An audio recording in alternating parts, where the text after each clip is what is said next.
Good morning.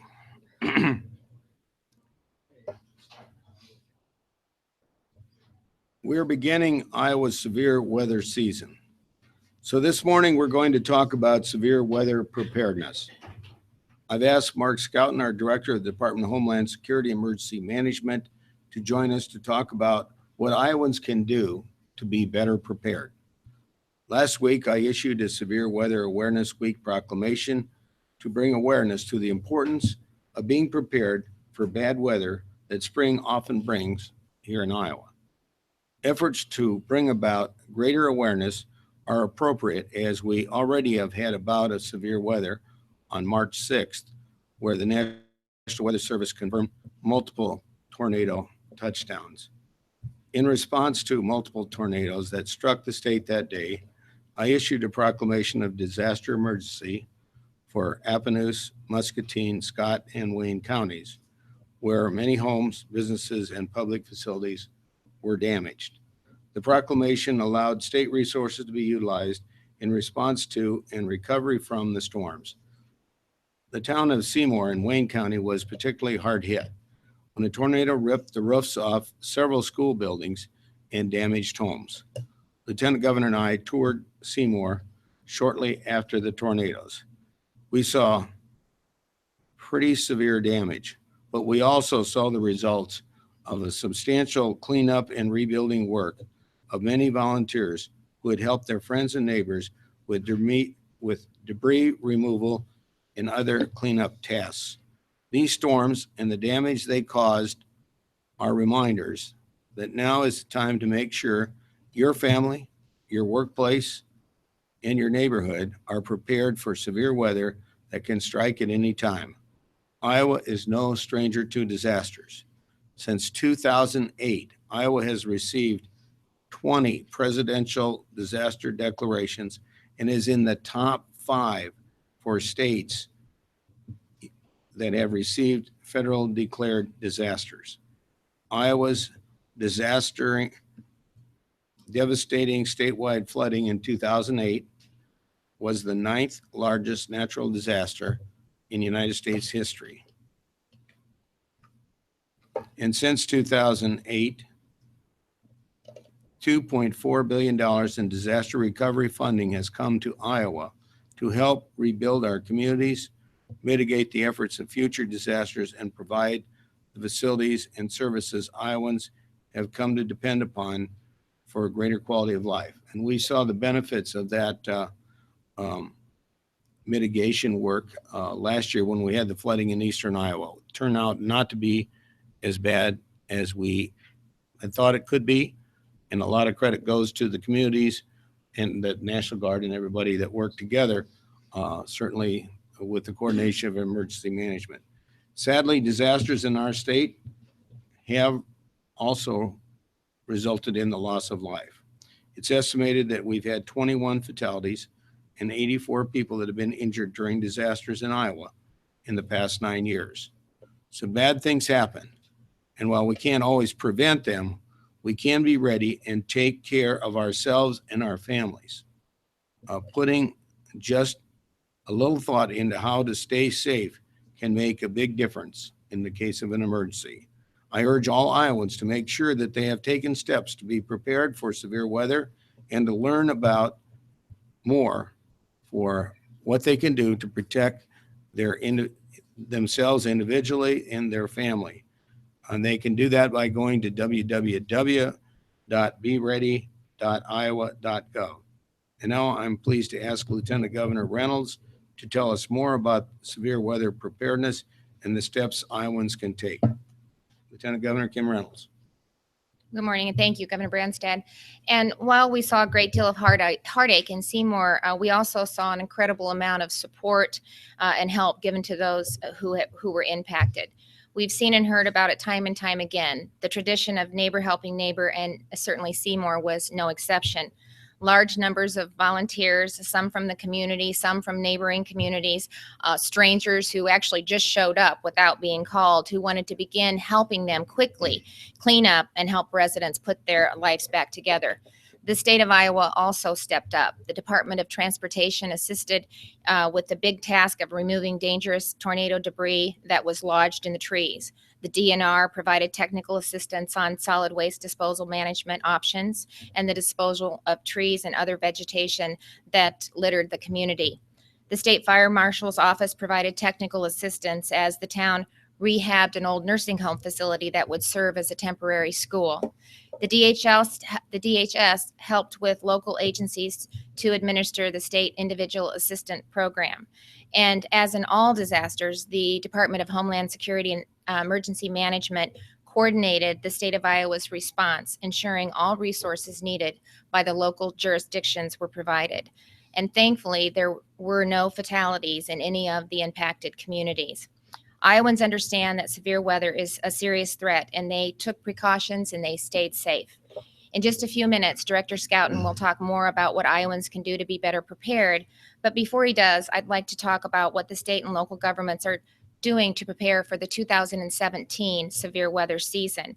As they do every year with the approach of spring, the Homeland Security and Emergency Management Division has been in close communication with local, state, and federal partners to discuss how they would work together to respond to the consequences of severe weather if it were to occur. A key partner at this time of year is the National Weather Service, which provides ongoing spring flooding outlooks to agencies that are instrumental in the flood response.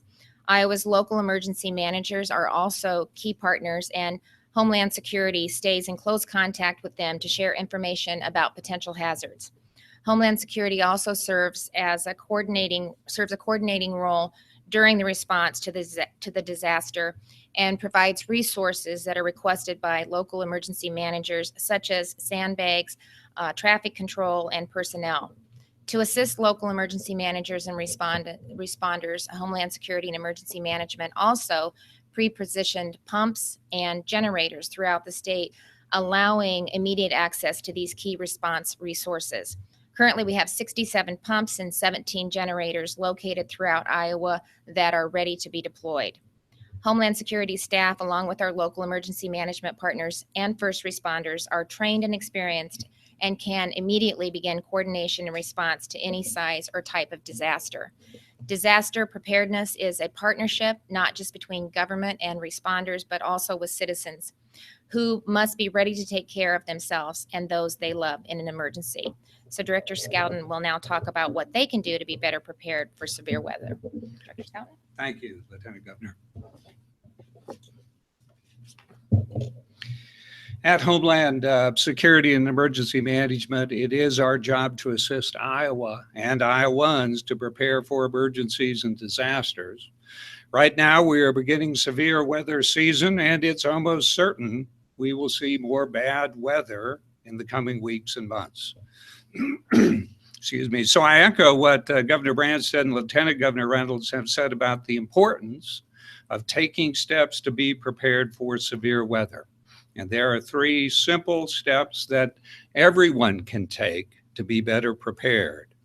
The first step is to make an emergency plan.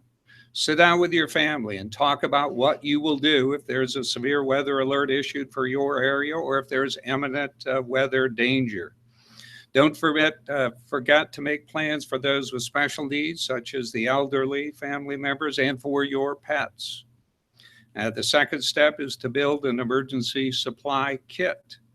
During an emergency, there are items that you and your family will need. Keep a kit at home and keep one in your car during the winter months in case you must shelter in place or quickly evacuate your home.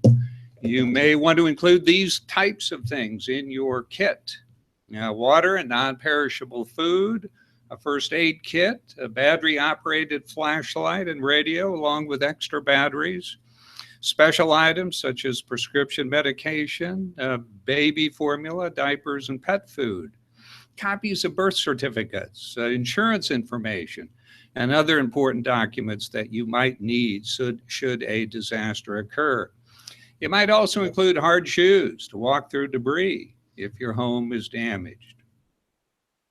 The third step is to be aware of weather hazards. And this is probably the most important thing you can do. You can be prepared. In order to be prepared, you should be aware of what the weather is in your area. When weather alerts are issued, you want to be able to act quickly to stay safe.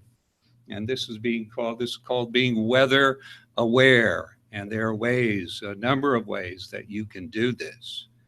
You can tune into your local TV or radio station or online news source. Their apps are very good tools to be weather aware, and they work on your cell phones. You can carry them wherever you go. Use a NOAA weather radio to help you keep the eye on the weather when you're at home or when you're camping or boating.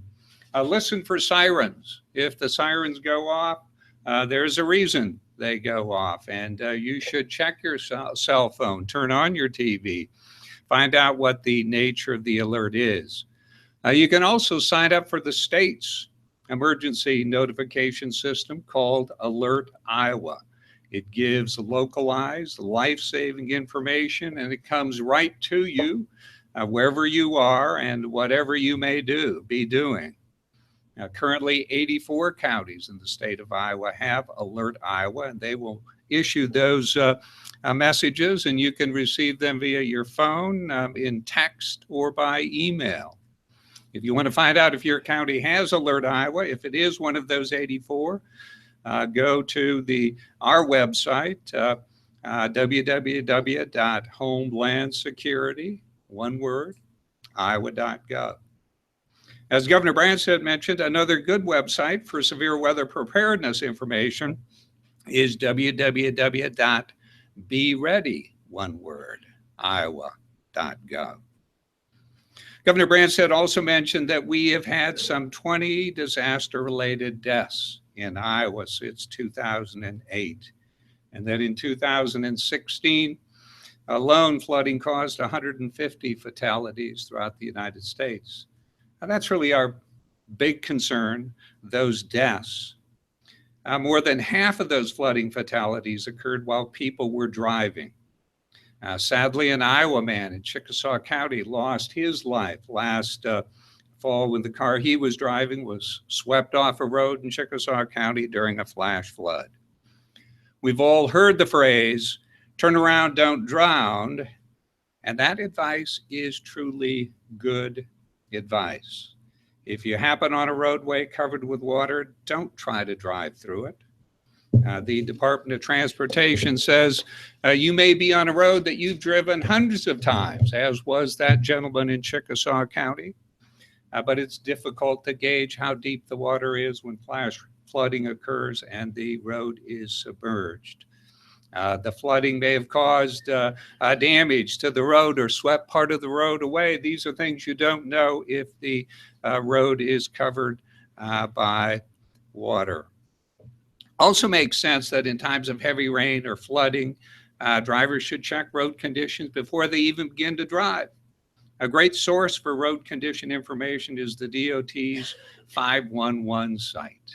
And that is, their website is 511ia.org. And you can sign up for messages there too for their alerts so that you're equipped with essential safety information before you get into your car. In closing, let me say we all have an obligation to make sure we are safe during disasters, and we are fortunate that there are these great tools available to help us be prepared, and I urge you to take advantage of them. Likewise, it's important for you to take personal steps to be better prepared in your homes. And if a disaster strikes, you'll be glad you did. And finally, thank you, Governor Branstad, Lieutenant Governor Reynolds, for helping to share this important message. Director Scouten, thank you. And we'd open it to questions on this subject first. Yes. One of the big issues kind of ongoing has been a lack of protection for children in Iowa schools in the event of a tornado. Is there anything happening in terms of safe rooms and that type of thing? Everybody knows there's been some tragedies across the United States schools. And so Governor Branstad mentioned the $2.4 billion in FEMA disaster aid. 20% of those dollars can be used for hazard mitigation purposes. If we have a disaster that is presidentially declared, whatever the amount is, an additional 20% is paid to the state to be used for mitigation purposes. We have used a lot of that money, I believe in excess of $50 million for safe room creation throughout the state. We have stacked projects right now waiting for more hazard mitigation dollars, and a number of schools are seeking to do just that, add safe rooms to their facilities. Any idea what percentage of Iowa schools right now have safe rooms? I would hate to say from the podium, but I will find out, and either I or John Benson will get you that information. Yeah. Currently, from the figures you've given, 13 Iowa counties do not have this alert capability. Why not? And what's the timeline? I think a lot of those counties have other messaging services. They're in a contract with another vendor, and we expect that when their contracts expire, because to them, this service is free. It's purchased at the state level. It's made available to counties, cities, schools, administrative agencies, all on a cost-free basis. We expect those numbers are going to climb up, and we're assuming at some point we'll have full participation. It's a good system. I think it may come down to when their contracts expire and when they feel the pressure to go with the free product. Other questions? So we'll go on to other subjects then. No, I have not been confirmed yet. I will be going to Washington, D.C. To meet with senators and to meet with the State Department this week, but it would not be appropriate for me to go to Florida because that would be premature. I have not been confirmed. No, that really depends on, first of all, I need to be confirmed first. I don't want to presume anything. And once that's been done, there's a large staff already there. And there might be a few people that I can take with me, but it's a relatively small number. I think the embassy and the 5 consulates have over 2,000 employees. The embassy is in Beijing, and there's 5 consulates throughout China. And I'm looking forward to it, but I have to go through the confirmation first. I don't want to presume anything. I'm trying to study and learn as much as I can in preparation for that. Well, I have a busy schedule.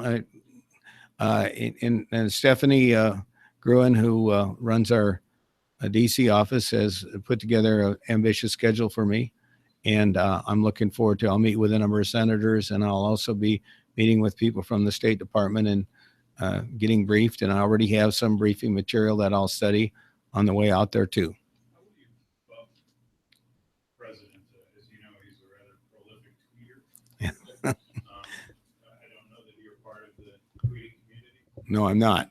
But Keep up on well, first of all, there's a large staff at the embassy, and I will be briefed on a regular basis. So I'm sure that they will do a good job of keeping me informed. And literally every department of the federal government has representation, I think, at the embassy. And obviously, this is one of the most important assignments because China is the largest country in the world, but also second only to the United States in terms of their economy. So they're a very important assignment, and there's a lot of people there to help keep me informed. Does it look like you're going to be, kind of looks like you're going to be here through the end of the session, doesn't it? Have you got any more idea when the confirmation will actually happen? When I the don't. confirmation hearing will happen? No, I don't have that information, and I've been told that that is the prerogative of the Senate Foreign Relations Committee. Will you be meeting with Senator Corker, the chairman? Yes, he's one of the people I'll be meeting with, and I'll be meeting with a number of people on the committee and also meeting with some other congressional leaders that are not on the committee as well. Have any of your staff members asked to go with you? As of now, you know, we're not presuming anything with regard to that. Yes. Studying Chinese languages. Well, I know a few words like ni hao and shi, but no, I have a lot to learn. They do have interpreters over there that, you know, but I'm going to I've worked to learn appropriate pronunciation of names of the Chinese leaders and communities in China and things like that. But I still be the first to tell you, I have a lot to learn. I've been to China 6 times, but this is a huge responsibility, and I'm going to learn as much as I can. Were you sensitive to the ugly American stereotype with appointees as ambassadors? Were you sensitive to that, and were you precise? Well, I think, a unique advantage because we established a sister state with China in my very first year as governor, 1983, and we received Zhang Shuguang, the governor of Hebei province here. We had a very, very good, cordial meeting and a beginning of a long-term friendship. I went there in '84 at his invitation. We were warmly received there. We were there on their National Day, October 1. And then in the spring of 2000, of the year 1985, April 29th, Xi Jinping led a ag delegation here. And he was so impressed with the friendliness and hospitality of Iowans that he calls us old friends. And when I came back in 2011 and went there, he not only made a big point of the fact that I, as governor, received him in the office on the 29th of April of 1985, but Luca Baroni took him around the state. Sarah Landy helped make the arrangements and he stayed with the Dvorak family and all these other people, the Sukups, the Yoder turkey farm, and all of that. So I think, because in the Chinese culture, long-term friendships are really important. And so President Xi calls me and the other Iowans he met old friends. We had the old friends reunion here in 2012.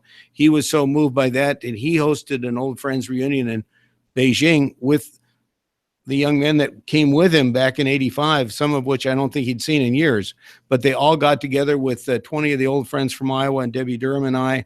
And because of that, I think I have a unique opportunity to show that I am truly a friend of China and that I've worked with them. But I also respect and recognize that this is a different role than I've had as governor and working with the sister state. Now I will be representing the United States of America as ambassador to China. But I hope that my long-term friendship and relationship with the leadership of China and the Chinese people can help me to communicate some of the issues that we need to get resolved between our two countries, and there are many. And so I hope to play a key kind of behind-the-scenes role in trying to really improve our relations and expand trade and address some of the many issues that are going to be coming up and already here. Governor, IUB Chairwoman Jerry Huser, if I'm saying the last name correctly, has been working extensively as an estate lawyer while she's on the state payroll and while paying an important job. Do you have any concerns about this arrangement and how it looks to the average citizen? It's my understanding that she's a member of the Skinner Law Firm. Her father, Ed Skinner, started the law firm. The family has been very influential, and she continues to be a member of that firm. But she has devoted tremendous amount of time as director of the utility board. As you know, they put in extremely long hours, and I think she's done a phenomenal job. And as I understand it, she's disclosed all of the other things that she's done on behalf of the firm with regard to filing papers or making appearances. So I don't think she's done anything inappropriate. Lawmakers that are on the committee that would approve her have concerns as a result of, they didn't really see that was completely clear, and it's not an arrangement that's necessarily typical. And there's questions about whether it's actually affordable under it's a setup that's legal under the system. So, I mean, do you just have concerns do you have no concerns about this setup? Do you think that there should have been something different? It's my understanding that previous members of the utility board and chairs of the utility board have also had other jobs, done other things in their off work hours. Not necessarily in comparison to the amount issue with receiving. Well, again, I think the money that you're talking about is money that went to the firm. I'm not aware of what she received, and I don't think it's appropriate to make those kind of assumptions. So do you think her confirmation process should continue as planned? Well, she's up for confirmation as chair of the board. She is not up for confirmation on the board. She continues to serve on the utility board. And I would hope that the Senate, I think she's done an admirable job under difficult circumstances chairing the board. She's a lawyer. She's very fair and very judicious. She's very conscientious. And I believe she deserves to continue to serve as chair of the board for the utilities board. Yes. Governor, LULAC, League of United Latin American Citizens, a mainstream Latino organization, they announced this morning that they're calling on all grocery stores to stop selling Wells Blue Money products because the Wells family has ongoing supported Iowa Congressman Steve King, and they cite various contributions.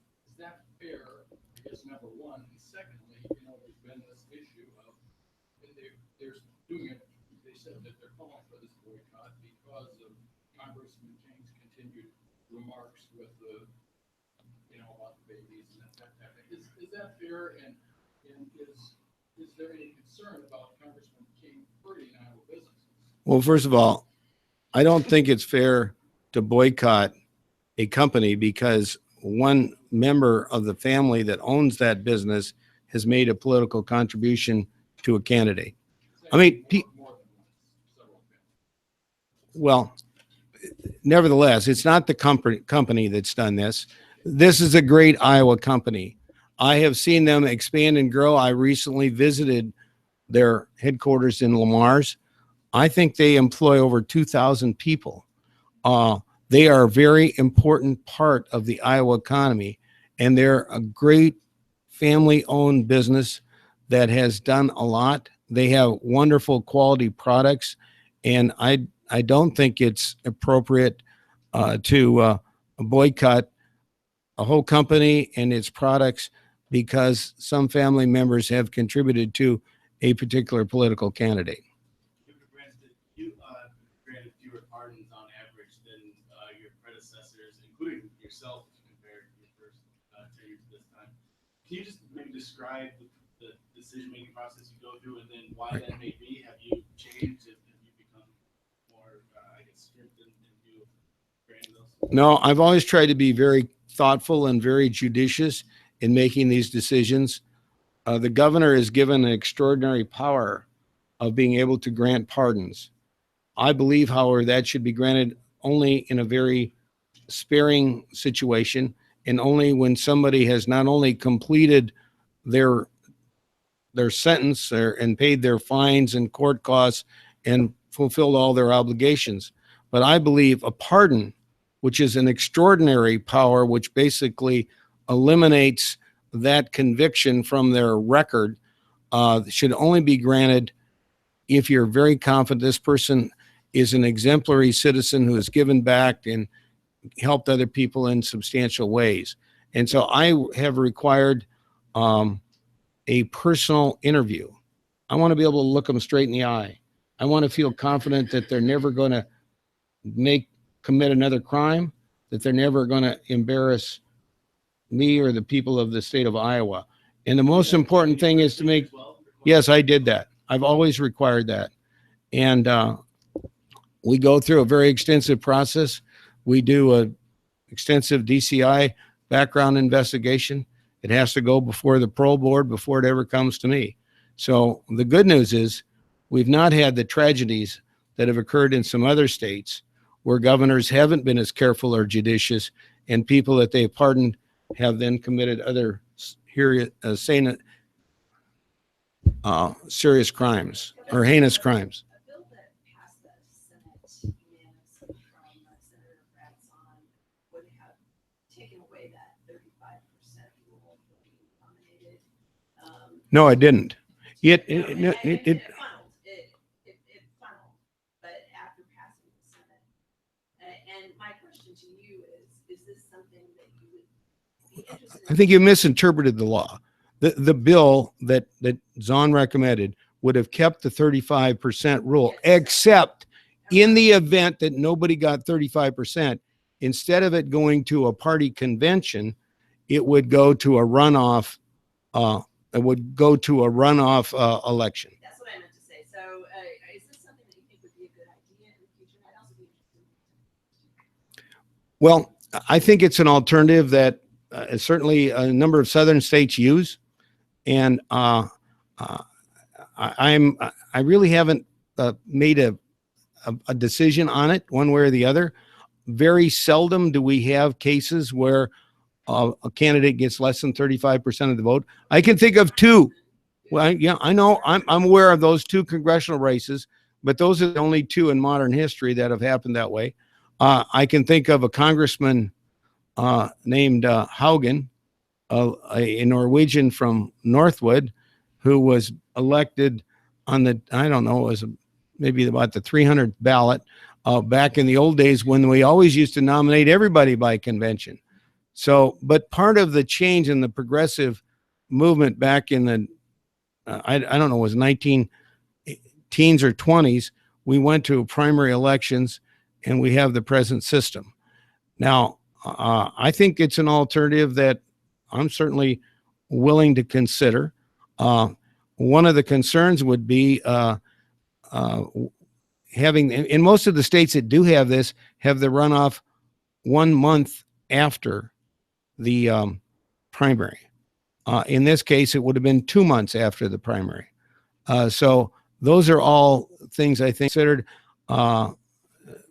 in determining whether or not we should make that change.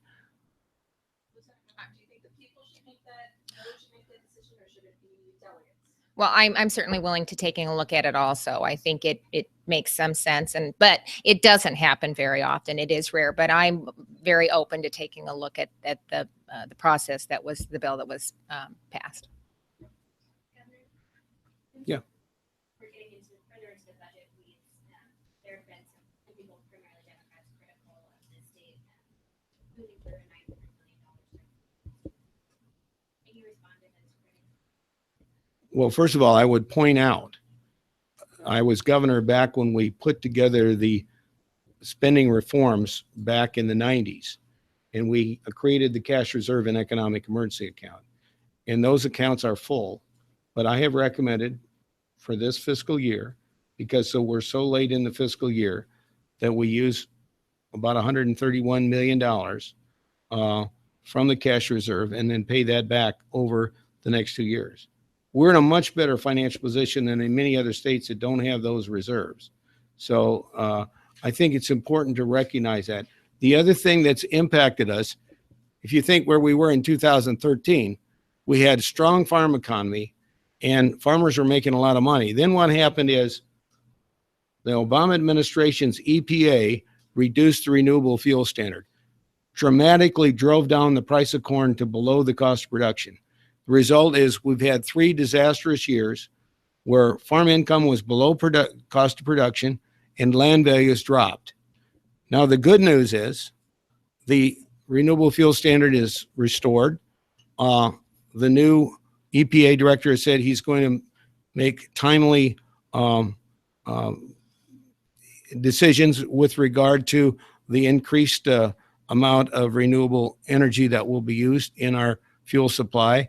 And consumer confidence has increased. I met with the John Deere plant managers this last week. They're now starting to hire people at a number of the plants around the state of Iowa. So I believe that looking to the future of the farm income, which has been the biggest drag and had the biggest impact on our state revenue, is going to be improving. So I think we've been responsible. We didn't do like the previous administration did and do a 10% across the board cut that caused great disruptions and hurt schools and many others in the state of Iowa. And yet we've gone through, the toughest economic time for farmers since the farm crisis of the 80s. Thank you, Governor. Sorry, guys, we're late. You know,